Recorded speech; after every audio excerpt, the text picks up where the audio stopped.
사랑하는 성도 여러분, 아직 어슴푸레한 동틀역 공기를 헤치시고 새벽 예배에 모이신 여러분을 사랑합니다.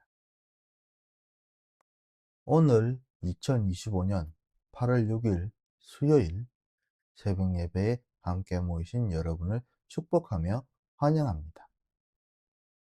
이 시간 말씀 속에서 쉼을 얻으시고 새 희망을 품는 자리가 되시기를 소망합니다. 오늘 하나님께서 우리에게 주신 말씀은 스가랴 1장 7절에서 21절 말씀입니다. 함께 봉독하도록 하겠습니다.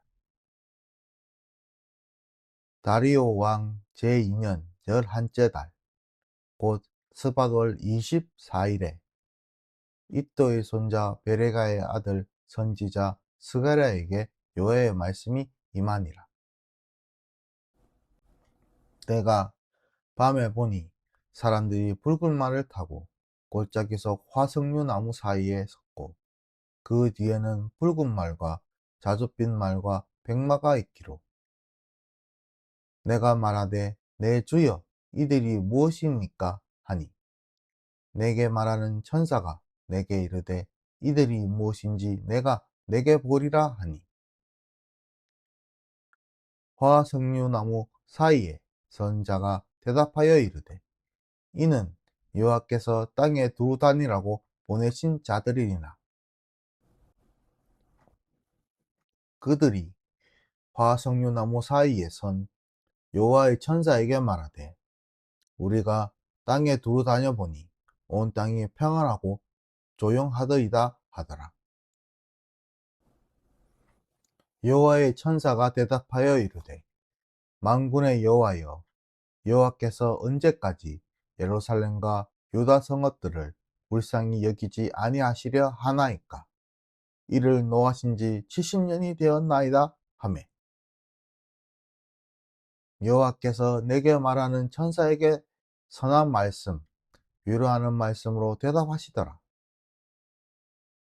내게 말하는 천사가 내게 이르되 너는 외쳐 이르기를 만군의 여호와의 말씀에 내가 예루살렘을 위하며 시온을 위하여 크게 질투하며 안일한 여러 나라들 때문에 심히 진노하나니 나는 조금 노하였거늘 그들은 힘을 내어 고난을 더하였음이라. 그러므로 여호와가 이처럼 말하노라. 내가 불쌍히 여김으로 예루살렘에 돌아왔던즉 내 집이 그 가운데에 건축되리니 예루살렘 위에 목줄이 쳐지니라. 만군의 여호와의 말이니라. 그가 다시 외쳐 이르기를 만군의 여호와의 말씀에 나의 서급들이 넘치도록 다시 풍부할 것이라. 여호와가 다시 시온을 위로하며 다시 예루살렘을 택하리라 하라 하니라. 내가 눈을 들어 본즉 네 개의 뿔이 보이기로 이에 내게 말하는 천사에게 묻되 이들이 무엇입니까 하니 내게 대답하되 이들은 유다와 이스라엘과 예루살렘을 흩뜨린 뿔이니라. 그때에 여호와께서 대장장이 4명을 내게 보이시기로 내가 말하되 그들이 무엇하러 왔나이까 하니 대답하여 이르시되 그 뿔들이 유다를 흩뜨려서 사람들이 능히 머리를 들지 못하게 하니 이 대장장들이 와서 그것들을 두렵게 하고 이전의 뿔들을 들어 유다의 땅을 흩뜨린 여러 나라의 뿔들을 떨어뜨리려 하느니라 하시더라. 아멘. 스가랴 1장 7절에서 21절 말씀을 통해 하나님의 명령, 사람의 정의라는 제목으로 말씀을 나누도록 하겠습니다. 스가랴 1장 7절에서 21절에는 붉은 말을 탄 이가 밤나무 골짜기에 서 있는 신비로운 장면이 펼쳐집니다. 그 가운데 14절에서 15절이 밝히듯 하나님께서는 내가 다시 예루살렘을 시기와 사랑으로 돌보겠다고 하시면서 동시에 안일하게 사는 나라들을 향해 화를 품겠다고 선언하십니다. 요약하면 하나님은 억눌린 백성을 일으키시는 동시에 세상의 불의를 그냥 넘어가시지 않으시는 분이십니다. 이 말씀은 사람의 정의는 하나님의 명령이라는 주제 속으로 우리를 부르며 정의로운 세상 만들기는 교회 안의 선언으로 끝날 수 없음을 일깨워 줍니다. 이제 본문을 따라 정의를 향한 우리의 교회의 책임을 살펴보도록 하겠습니다. 무너진 도시와 지친 백성들을 돌보시겠다는 하나님의 약속은 먼저 돌아봄이라는 말씀으로 시작됩니다. 하나님은 나는 질투할 만큼 너희를 사랑한다고 말씀하시며 방치된 성벽과 얼어붙은 가슴을 향해 시선을 돌리십니다. 여기에서 우리는 진정한 정의가 세상 속 규칙에 앞서 바라본 눈길에서 비롯됨을 배우게 됩니다.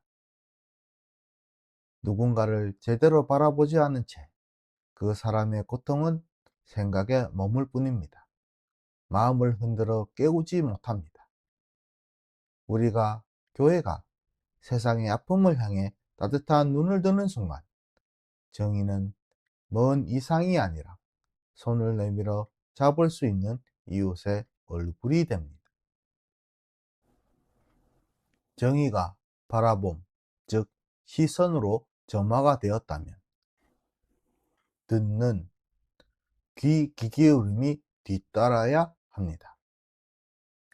본문에서 말 탄 존재들은 온 땅을 두루 다닌 뒤 세상이 고요하다고 보고합니다. 문제는 그 고요가 평화가 아니라 무관심 속에서 비롯된 침묵이라는 점입니다.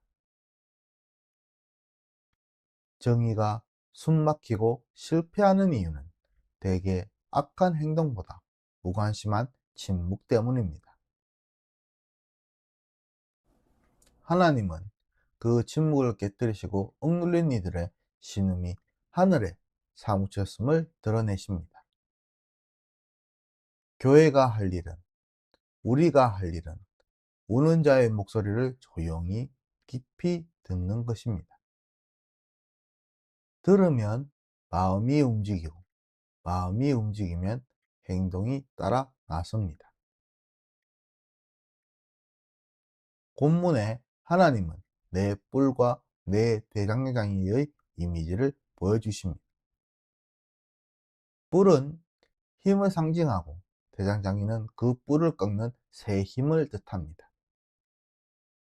이는 불의가 대단해 보여도 하나님께서는 언제나 불의보다 큰 힘을 준비하고 계심을 말씀합니다. 여기서 교회는 제도가 아니라 도구가 됩니다. 힘을 과시하기 위해 존재하지도 않고 꺾어야 할 뿔을 꺾고 세워야 할 삶을 세우는 도구로 부름받습니다. 따라서 정의 구현은 거창한 권력 장악이 아니라 부당한 힘을 죽이고 새 숨을 쉴 공간을 만드는 일에서 시작됩니다. 정의는 함께 세움 속에서 완성됩니다.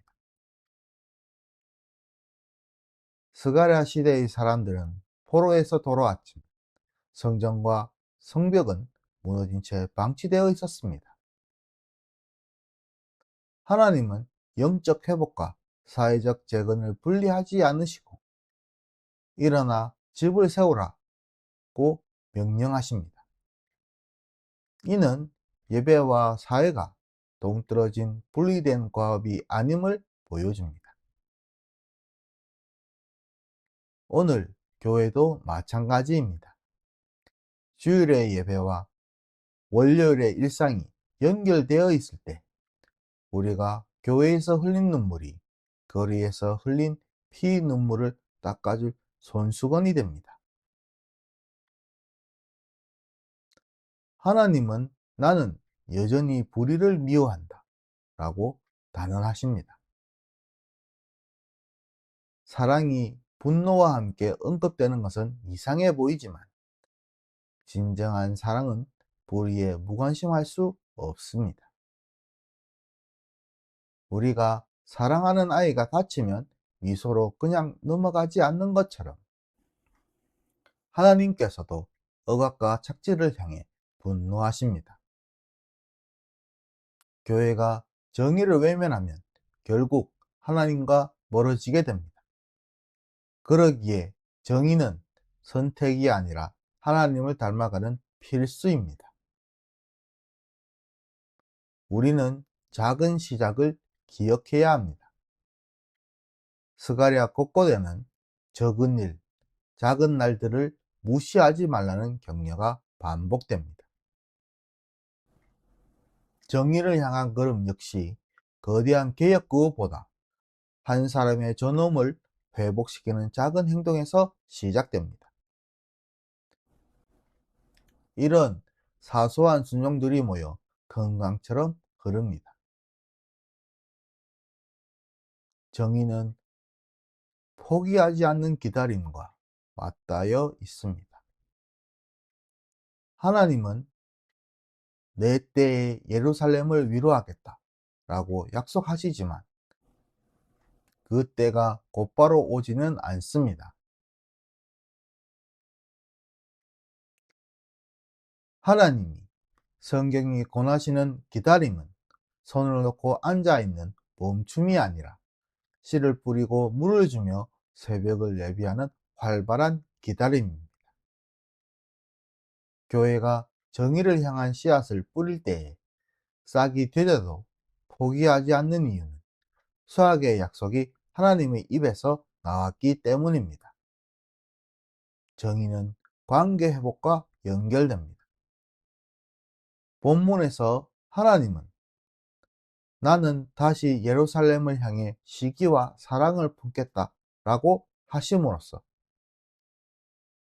침묵하셨던 관계를 회복하시겠다고 선언하십니다. 정의를 단순히 법적 평등이나 경제의 분배로만 좁히면 사람의 온기가 사라집니다.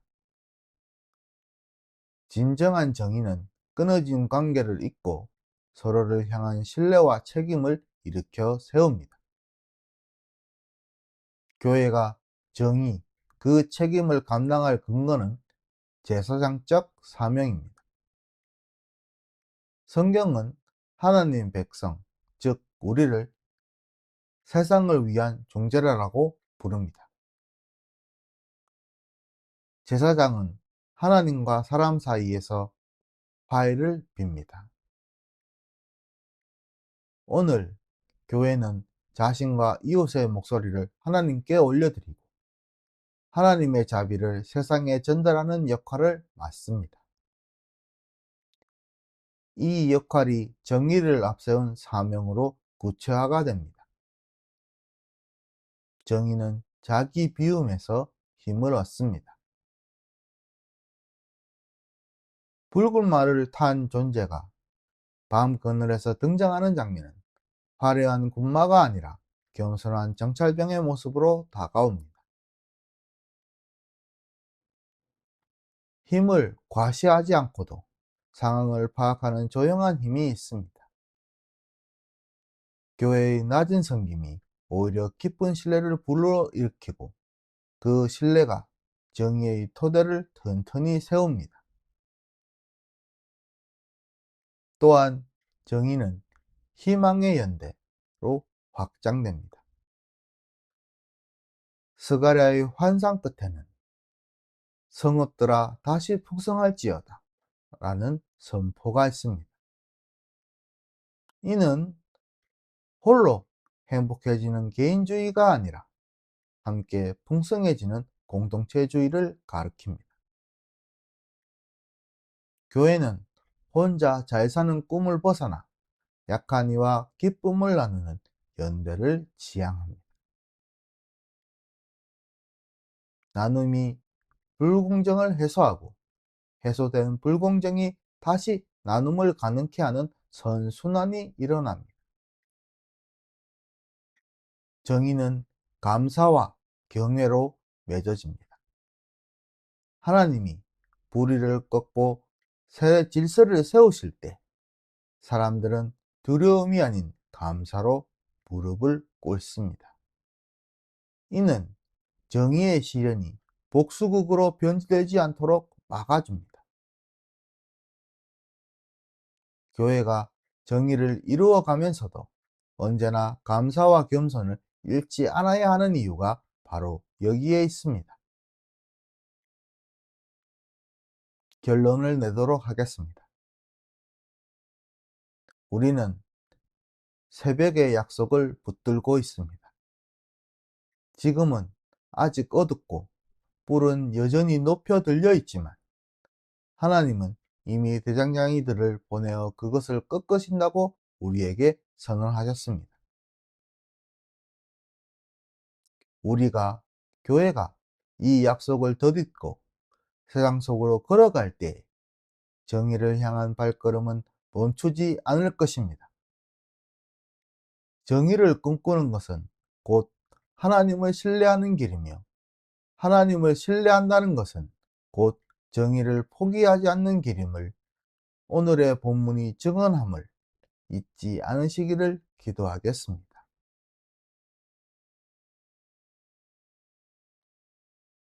기도하시겠습니다. 만유를 지으시고 돌보시는 하나님 아버지, 세상이 숨죽여 고요할 때에도 억눌린 이들의 신음을 들으시고 정의를 이루시려 일어나시는 주님의 크신 사랑을 찬양드리옵나이다. 오늘 우리에게 사람의 정의는 하나님의 명령임을 깨닫게 하셨으니 이 깨달음이 머리에만 머물지 않고 발걸음이 되게 해 주시옵소서. 작은 친절과 겸손한 손길, 포기하지 않는 기다림으로 어두운 골목마다 하나님의 새벽빛을 밝히는 당신의 백성이 되게 해 주시고 세상이 교회를 바라볼 때 하나님의 세상이라는 이름을 실감하도록 해 주시옵소서. 무엇보다 우리를 먼저 돌보아 주시고 품어 주시는 주님의 은혜에 감사드리도록 해 주시옵소서. 이 모든 말씀 우리를 하나님을 쳐다보게 해 주시고 하나님이 우리를 다시 쳐다봄을 알 수 있도록 해 주시는 우리 주 예수 그리스도의 이름으로 기도드려 싸움나이다. 아멘.